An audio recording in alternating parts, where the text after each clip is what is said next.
दोस्तों, आज हम बात करेंगे बीटा-लैक्टम एंटीबायोटिक्स। बीटा-लैक्टम एंटीबायोटिक्स क्या होता है? बीटा-लैक्टम एंटीबायोटिक भी एक तरीके की एंटीबायोटिक की कैटेगरी है, जो अपन पुरानी वीडियो में पढ़ चुके हैं एंटीबायोटिक को डिटेल से। अब उसी का ही एक क्लास है बीटा-लैक्टम एंटीबायोटिक्स।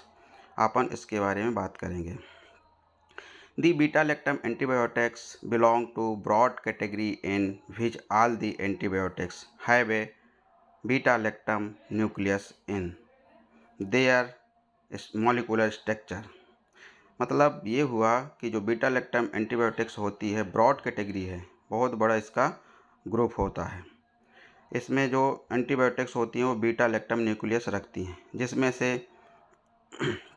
इसके जो मेंबर होते हैं member of this antibiotics class possess a highly reactive 3 carbon and 1 nitrogen ring. जो इसकी मेंबर्स होते हैं 3 कार्बन्स एंड एक नाइट्रोजन रिंग होती है। The beta lactam antibiotics include penicillin derivatives. Mostly इसमें जो आते हैं पेनिसिलिन डेरिवेटिव आते हैं। They are mostly widely used among all the antibiotics. इसको मोस्टली रूप से यूज किया जाता है, सबसे ज़्यादा यूज होने वाली एंटीबायोटिक्स है ये। And act by inhibiting the cell wall synthesis of bacteria. ये कैसे काम करती है? जब शरीर के अंदर जाती है, कोई भी इसको लेता है तो ये बैक्टीरिया की सेल वॉल को सिंथेसिस को रोक देती है।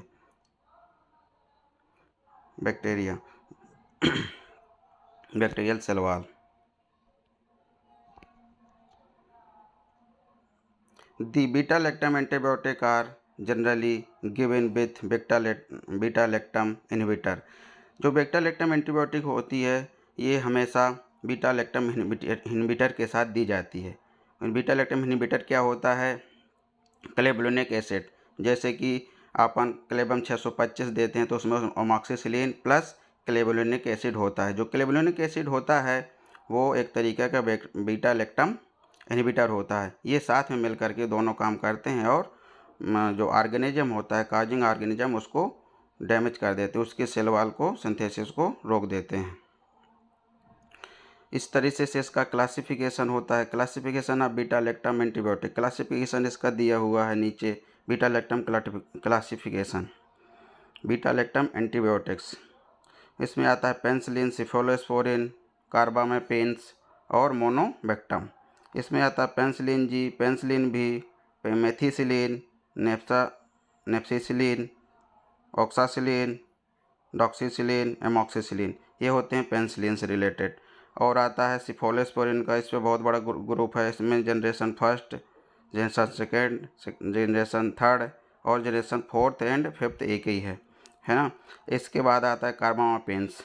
कार्बामेपिन्स में आता है बायामेपिन्स, इरिडापिन्स, डोरिपिन्स, इमेपिन्स और पानीमीपिन्स। इसी तरह मोनोबैक्टम है एजीटी नाम, टाइगामी नाम, कैरामो नाम। इस तरीके से इसका क्लासिफिकेशन होता है। ये क्लासिफिकेशन बहुत इम्पॉर्टेंट होता है।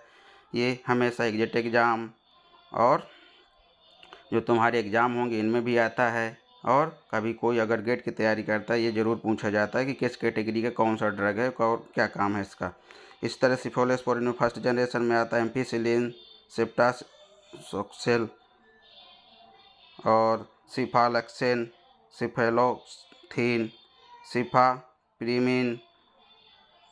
इस तरीके से ये पूरा क्लासिफिकेशन है। सभी लोग इसको अच्छे से पढ़ लें और रिवाइज कर लें, ये एग्ज़ाम में पूछा जाता है। ओके, धन्यवाद।